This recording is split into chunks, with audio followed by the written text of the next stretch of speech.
Welcome to the Word of Mouth Podcast, your weekly podcast bringing on the marketing and growth of independent dental practices. I'm your host, Jeff, and I'm joined today by my co-host, Troy. Good to be with you, Jeff.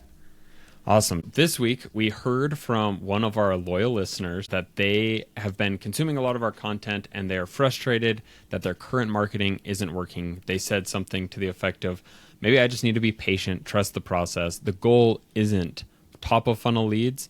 It's really the high value bottom of funnel patients and growing the practice that way. So today we want to talk through our process, how it's different, why we came to the conclusions we came to about what the next phase is for dental marketing. Exactly. And it's what we experienced with some of the work that we were doing with our own clinics before, but it's just been amplified by our conversations with hundreds of dentists that what the digital focus and oftentimes the exclusive digital approach that dentists have been taking for a lot of years, it's not working anymore.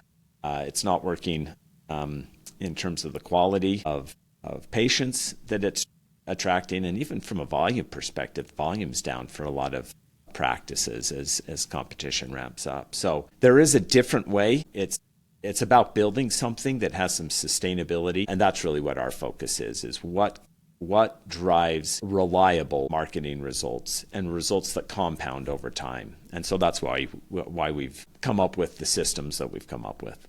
Yeah, the Inside Out framework is all about getting revenue to make your practice growth sustainable.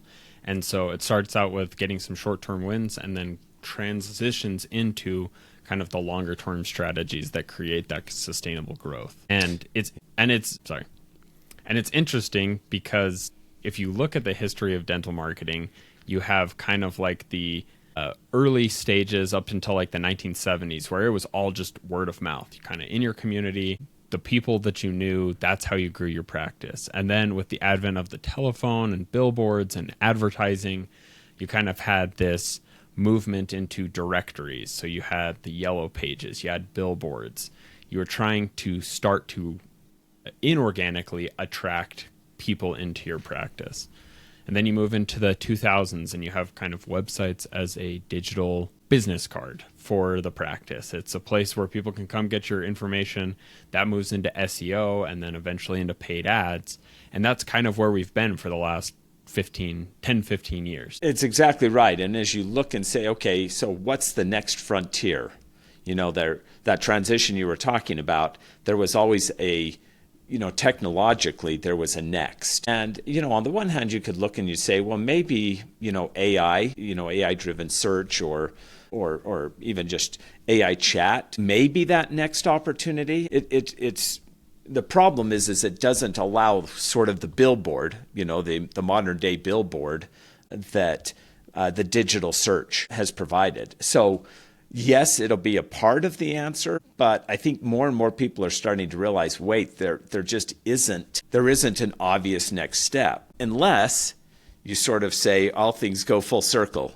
Now, where are we back to? Well, those practices that have continued to build really strong word of mouth systems, not only with their patients, but connections to both their neighborhood or their local community, as well as kind of affinity communities, people that they're connected with otherwise. Those that have really focused on connection, it remains the golden days of dentistry. And those are the practices that are really flourishing. And the reality is it's very, very difficult for another practice to come in and dislodge those practices that are really well established in their community. And we call it a moat. And that kind of connection-based marketing effort, which oftentimes is not as strategic or intentional as it might seem, but it is nevertheless a focus. It's the way that they do business. Those are the practices that are really flourishing, and there's a lesson to be learned there. Everyone says, "Hey, our best patients come from word of mouth." Wonderful. What are you doing intentionally to build that type of patient flow? Yeah, and like you said, it comes full circle. The people are craving relationships. We kind of replaced relationships with social media, and now people are saying, I want to get back into the real world, into those connections. There's been a movement on social media about hosting and trying to bring people into your home to increase that connection. And so those friendships, the places where historically the human to human contact has been the most important, is the place where we're seeing that movement back towards connection. And dentists were a place where historically there was quite a connection. You see them twice a year. They're normally very close to you geographically, more so than most other service providers, like a plumber or even your physician. There's just not that same connection. And so dentists have an excellent opportunity to take advantage of this movement back to connection, away from kind of that digital arm's length interaction to connection and relationship driven business, which is Right. kind of how the inside out framework came about. You're exactly right. And we talk a lot about community, and what community is just those people. Geographic proximity certainly is an element of it, but just those people with whom you have connection, and expanding that from a professional standpoint and providing those dental services, that just is a great opportunity. And it's one that's challenging because it's not something that dentists have paid attention to as much as they should have, nor do they have marketing agencies that are really giving them the roadmap, much less doing the work for them in terms of, of those kind of on the ground marketing efforts. So that's, at the heart, it's really saying, okay, looking at a dental practice, how do we start systematizing the efforts to not entirely replace the digital, but recognize that the digital really should be the amplifier of what you're doing that has sustainability and has some protectability, whereas on digital, you can be going great until someone comes in and says, I'm going to pay 3 times as much. Now what are your options? That spigot can turn off as easily as it can turn on. Absolutely. So, as promised last week, we're going to go through the 4 pillars of the Inside Out framework, and it starts with a great way to increase kind of immediate revenue or very short-term revenue in a practice. We've seen practices jump $30,000, $50,000, $90,000 in a 30 to 45 day period by implementing this first kind of pillar. Yeah, and it's really just reconnecting with those patients that have been in to see you but have just drifted. People are busy. Dentists aren't most people's favorite thing to do, so it's one of those things that a lot of people can find a pretty easy excuse to not go and do. But at the same time, everyone's very aware of the importance of oral health. People are aware of the quality of their smile. There's a lot of reasons for them to engage with dentists and for them to consistently be in office, taking care of their oral health and their smile. They just need sometimes a little bit of a nudge. So those outreach efforts to reactivate those that have drifted that you haven't seen for 12, 15 months, oftentimes that's a great way to start creating a little bit more relationship, because those that come back in are not just, they're different than a lead you'd get from digital. They are a higher quality. They're more loyal. Oftentimes, they're more prepared to accept treatment plans. So it's a really high quality patient because you already have a relationship. Yeah, and I think about my friendships personally. There's a lot of times where if no one is willing to be the first person to reach out, the friendship kind of withers on the vine. Being willing to be that person to reach out, there will be a lot of patients who will actively seek you back out, and those are your great returning customers. They set recurring appointments, but there's also a ton of patients who won't actively set return appointments, and they're not coming back in for treatment. You're not the top of their mind, but a simple reminder from you, just like a simple reminder from me to one of my friends, allows for that relationship to continue. And that's, like you said, Troy, that's what drives that connection. And that trust is built because you have an existing longitudinal relationship. It's not the first time you're seeing them, even though it may be the first time in several months. Yes, and it's important also to just recognize as you're reaching back out that there's strategies to it.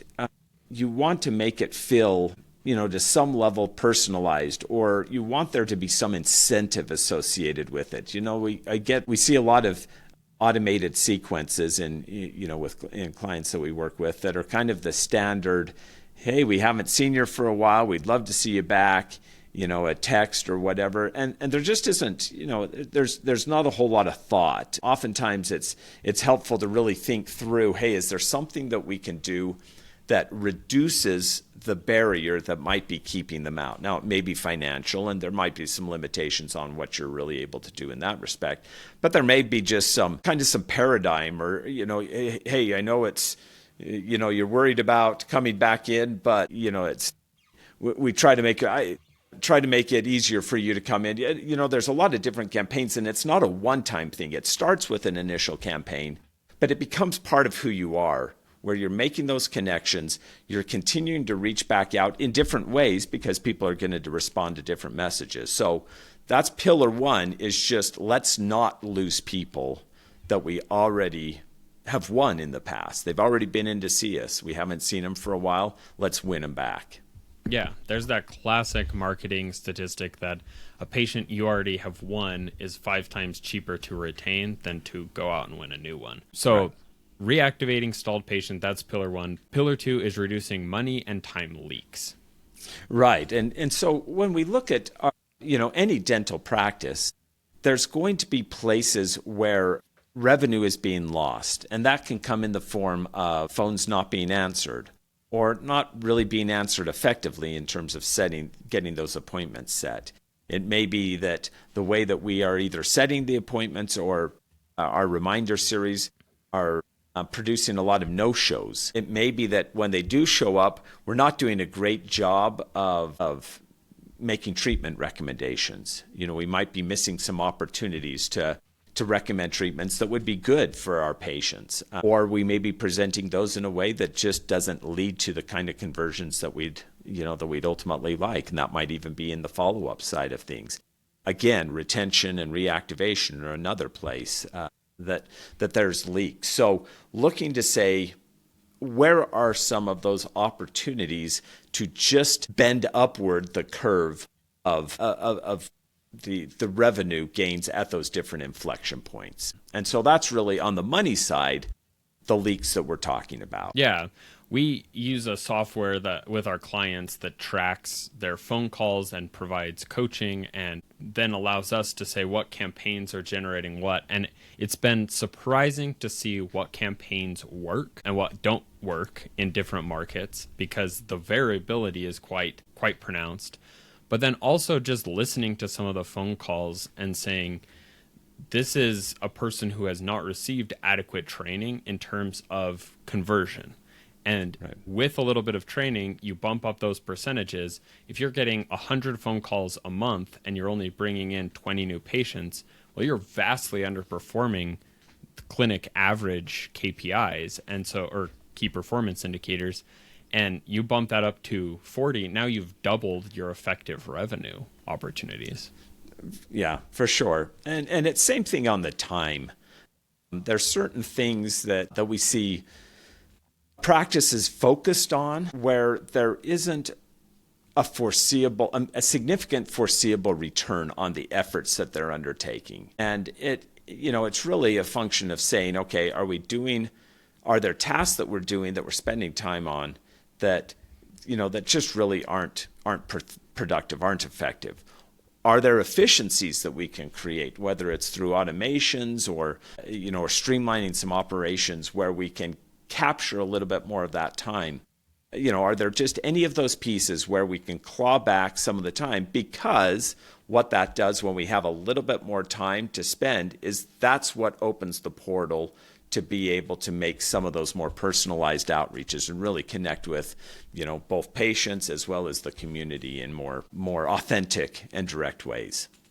Yeah, and this is a place where we see ad spend in particular. When we talk about the amplification, a lot of times we're talking about amplifying a positive message, but we've seen it a lot in practices that are ineffective in sort of their conversion. 10 calls come in, they miss 4 of them.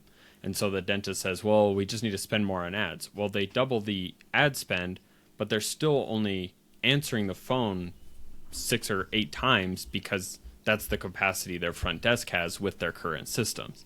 And Right. so they've amplified their spend and their waste because they aren't looking at the right metrics. They're trying to just pour more in, and if you've got a leaky bucket, no matter how much you pour in, there's a lot of waste that goes out. And so plugging some of Right. those holes is the second part of the inside out framework, which takes Eh, us to, go ahead. Oh, I was just going to say and that really does lead to the ability for, to focus on what we refer to as our pillar 3, or targeting higher value patients. Once those plugs are filled, both time and, just the patient journey, it allows you an opportunity to really focus efforts and resources and concentrate strategies on getting higher value patients. And as we move that average patient value up, what that does is that reduces our need for to continue to get some of the lower value patients, whatever those sources might be, whether it's through insurance, certain insurance plans, or on the paid ad kind of general promotional based general dentistry marketing. It allows us to reduce dependency on those and really focus on those that are more profitable. And oftentimes you'll see a reduction in the average number of patients a practice is seeing, and an increase in the revenue, and even more so the profitability, by focusing on those higher value patients. Yeah, it's something that we've seen across basically every industry we've ever worked with in terms of marketing and business development. If you market to everyone, you're marketing to no one. Picking what kind of cases you want to focus on for your practice, whether that's Invisalign or sedation or sleep dentistry, picking that allows you to narrow the focus and create a moat, like you mentioned, around that thing. The kinds of people for whom that kind of dentistry is important will naturally flow to you, as well as a lot of other kinds of people. If you look at Apple as a great example, Apple initially marketed to kind of graphic designer, hipster type of people. But there was also other people who liked the simplicity, who may not have fit their ideal kind of target demographic, but that still flowed into Apple, and it's allowed them to create this ecosystem that's really dominated the market in a lot of respects, where Windows kind of said, we're going to be everything to everyone, and they've lost a lot of market share because they're not being specific about who they're trying to attract. Yeah. And we should probably just make a bit of a clarification. When we're talking about targeting, that's, we're really saying we're not talking about becoming a specialist. Yeah. What we're talking about is in terms of broadcasting messages, especially when we're looking at paid ads, and other digital platforms, emphasizing expertise in some of those higher value services draws comprehensive patients. That is what attracts and resonates with folks that are looking for something more than just, hey, this is a friendly dentist. They're looking for the authority, somebody that they can trust long term with their dental care, and maybe even near term if they have some needs that that they've been dealing with in some of those service areas. So it's not a function of saying we are no longer interested in bread and butter dentistry, but it is recognizing that when you're targeting that bread and butter dentistry, there's a lot of danger in that, because that is where we see the most competition, and that competition generally is producing more promotional type marketing, which is what now a lot of that profile of person that's looking on Google Ads and picking a dentist there, they've been conditioned to expect the $79 cleaning. And so if we're in there, and that's kind of where we're focusing our efforts, or who we're targeting, it's just a tough space. So it becomes a race to the bottom where you're just not getting the right people in. But you do get some of those bread and butter cases in. And if your website acknowledges we specialize in implants or we specialize in Invisalign, you'll have patients who naturally need those things. And so not only are you attracting those people for those services specifically, but your existing patients, the people you're treating every 6 months, will also be able to convert. It's shocking how many dentists we've spoken to who have said, I've lost patients who just didn't know I did X service, who didn't know I did Invisalign, who didn't know I did implants in-house, and they went to a specialist. And you can Right. pick those kinds of cases to target, And you might lose some to a specialist, but if you're clear with your messaging, you're going to catch a lot more of those people who are in your practice already, which goes back to pillars 1 and 2. Yeah. Yeah. So again, it's not a function of picking a specialty, because nowadays, and people more and more are expecting that they can get comprehensive care. There certainly may be certain cases that they would need to go to, a specialist for an oral surgeon or an endodontist for, a unique set of circumstances. But they really, more and more people are appreciating the fact that they can go to a dentist and that relationship can cover, whatever it is, 80, 90 of the universe of dental needs they have. So again, we just want to emphasize, this isn't about saying I am only going to be an implant practice. It is emphasizing your authority, building that authority and targeting those particular people that are looking for those uses, because it not only amplifies it in terms of the marketplace, but also, like you say, Jeff, increases the awareness and the trust that your current clients have that you can provide that kind of comprehensive care. So yeah, and it's that trust that really moves us into the 4th pillar, which is amplifying your word of mouth. And this is certainly the longest burn component of the Inside Out framework. It's kind of like a flywheel. It's heavy, it's hard to get started, but once it's going, it goes. It is what really creates a very sustainable growth in practice. We had one client we worked with who they had one specific patient who in like 60 to 90 days generated 23 new referrals for their practice. And so if you do develop that trust, you have the authority, those patients who come in and feel and identify with you, they really connect with you, they're going to recommend everyone they know. Yeah, and one thing that's really important is that we have to look introspectively as well. Most of us are not evangelists for service providers. It's not the way we sort of view our world, where, hey, I'm really looking for opportunities today to tell people about my dentist or, my electrician or whatever. That's not the way that we're wired. So what practices really need to do, and part of what this Pillar 4 is all about, is let's get better about building systems that encourage that. And that's not only within just our practice, so we have all of those patients, and certainly amplifying our per patient referral rate, huge opportunity. But we're also in communities where there are other professionals, where we can, develop, a cross-networking opportunity or a cross-referral opportunity, where we're referring them are referring people that we know to the services that they provide, and vice versa. There's also, of course, within healthcare or healthcare adjacent, there's opportunities to create relationships that can generate referrals. So we're not talking about just badgering your own patients more and more, although we do want to badger the right way. But it's just taking a broader view and saying, how do we create community that then wants to refer to us? And that's what that. And again, to your point, Jeff, a lot of it does just take some time and some consistent effort. But it's the type of thing that once those relationships are established, unless a dentist screws it up, they're long-term relationships. They're just kind of the ones that keep on feeding the practice. And let me give you a personal example of me with my dentist. I went in, loved my dentist, and he sat down with me after my second visit, and he just said, "Hey, I noticed you're on this insurance plan.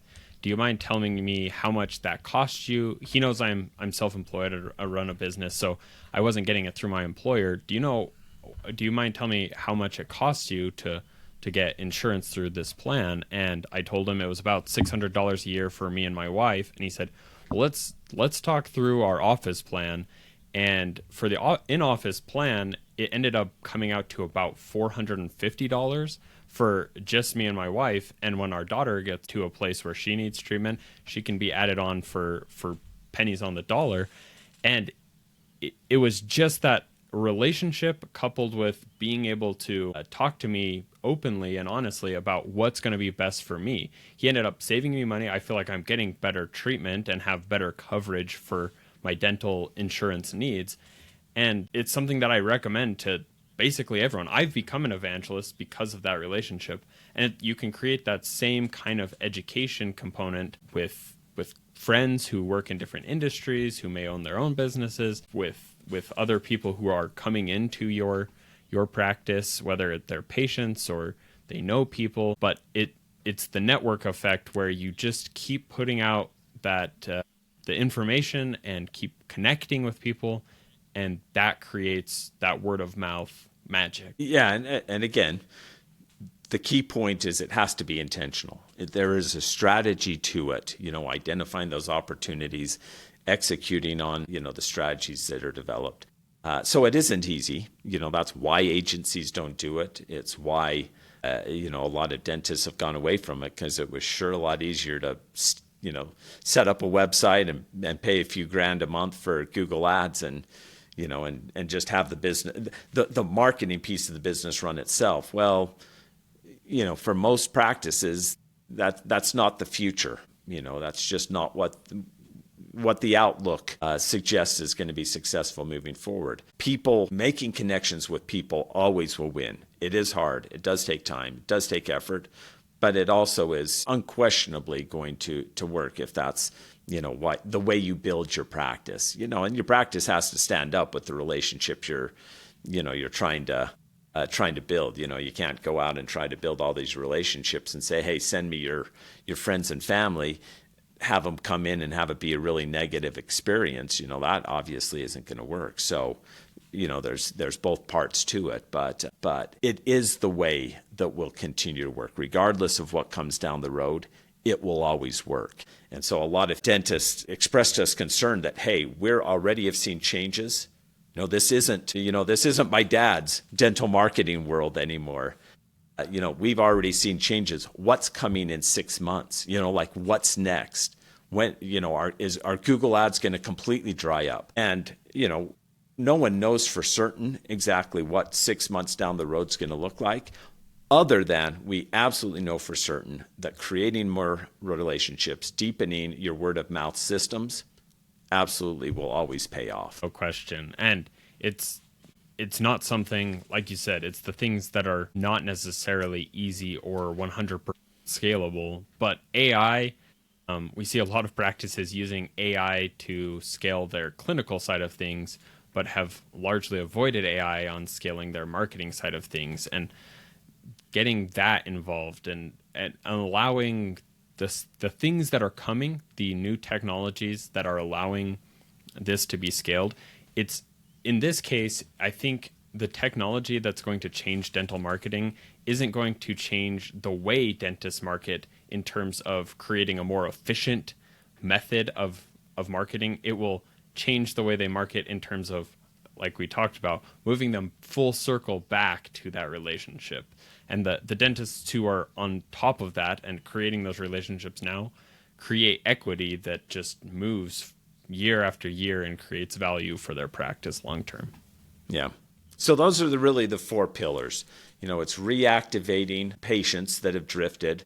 It's looking at ways to plug revenue and time leaks, targeting higher value patients, and finally really building out your word of mouth system stack so that you are just month after month increasing the flow of word of mouth patients to your practice.